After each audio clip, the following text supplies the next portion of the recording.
मैं डॉक्टर नीतीश प्रियदर्शी, मैं जियोलॉजिस्ट हूँ और आज मैं आप लोगों से कुछ ऐसी चीज़ों की जानकारी शेयर करूँगा जिसकी जानकारी बहुत कम लोगों को है। प्रकृति में ऐसे बहुत सी चीज़ें हैं जो पृथ्वी के नीचे की जानकारी देते हैं। उसमें से एक है दीमक का टीला। आपको जान के आश्चर्य होगा, दीमक के टीलों से खनिजों की भी खोज की जा रही है।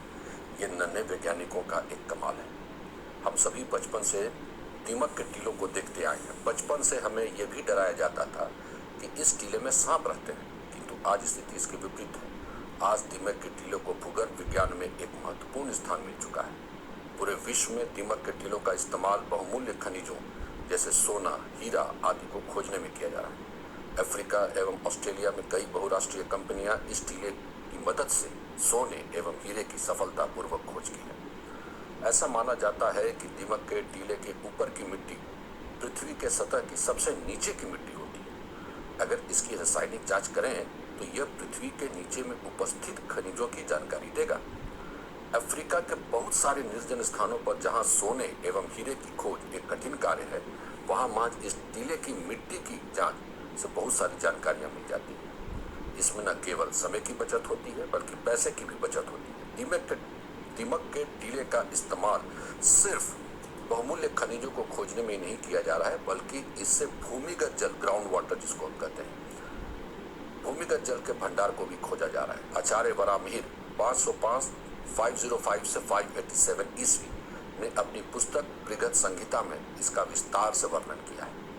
अगर वृक्ष के आसपास दीमक का टीला हो तो वहां पर भूमिगत जल की संभावना बढ़ जाती है। दीमक अपने घर में नमी एवं स्थिर तापमान बनाए रखने के लिए पानी की खोज में धरती के नीचे 200 फुट तक जा सकता है। ऐसी मान्यता है कि दीमक अपना टीला वहीं बनाएगा जहां भूमिगत जल पर्याप्त मात्रा में हो। दक्षिणी अफ्रीका के लोग प्राचीन काल से ही इस टीले का उपयोग बहुमूल्य धातुओं को खोजने के साथ साथ जल को भी खोजने का काम किया है। अगर इसके टीले की भीतरी बनावट को देखें तो पाएंगे कि इसकी संरचना इतनी लाजवाब है कि इसका तापमान सालों भर एक समान रहता है।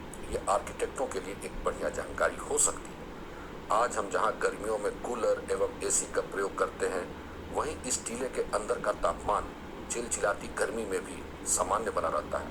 यह प्राकृतिक विज्ञान का एक अनूठा नमूना है।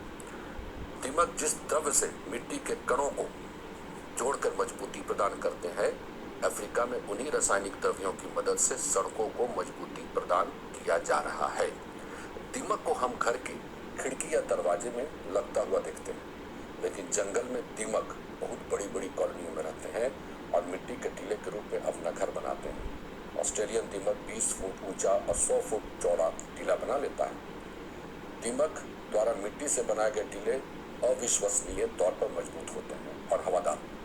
इनका शिल्प कुछ ऐसा होता है कि जमीन के नीचे दीमकों के घरौंदे हवादार भी रहते हैं और जरूरी आर्द्रता भी बनी रहती है। इन टीलों की मजबूती और हवादार होने का रहस्य इनकी बनावट में छिपा है।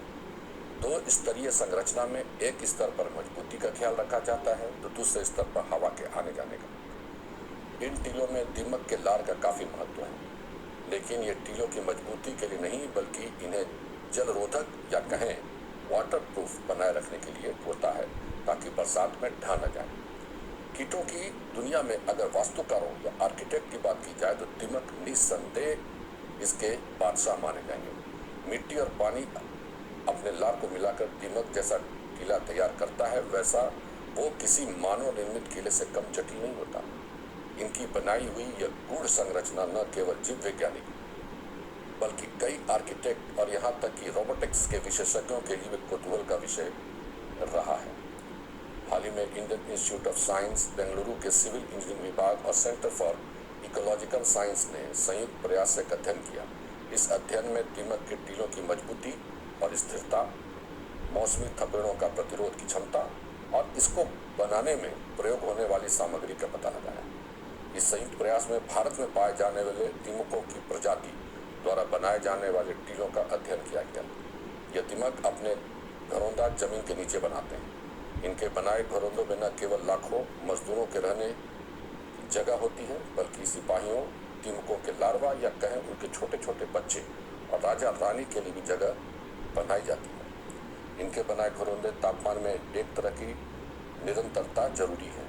साथ ही इसका भी ध्यान रखा जाता है कि घरोंदों में उच्च आर्द्रता बनी रहे, क्योंकि ऐसे वातावरण में उस फंगस का या कवक का विकास होता है जिसको खाकर ये दीमक जीवित रहते हैं। यही इनका एकमात्र भोजन है।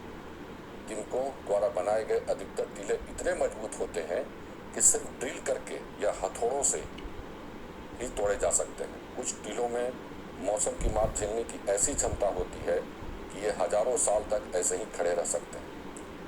ये सारी जानकारी तब अविश्वसनीय लगने लगती है जब हमें पता चलता है कि इन टीलों को बनाने में बस जैविक सीमेंट का ही इस्तेमाल होता है। ये महज मिट्टी, पानी और दीमकों के लार से बना हुआ होता है। अगर आप आज भी कहीं दीमकों के टीलों को देखें तो एक बार जरूर इस छोटे से वैज्ञानिक को सराहें और सलाम करें। धन्यवाद।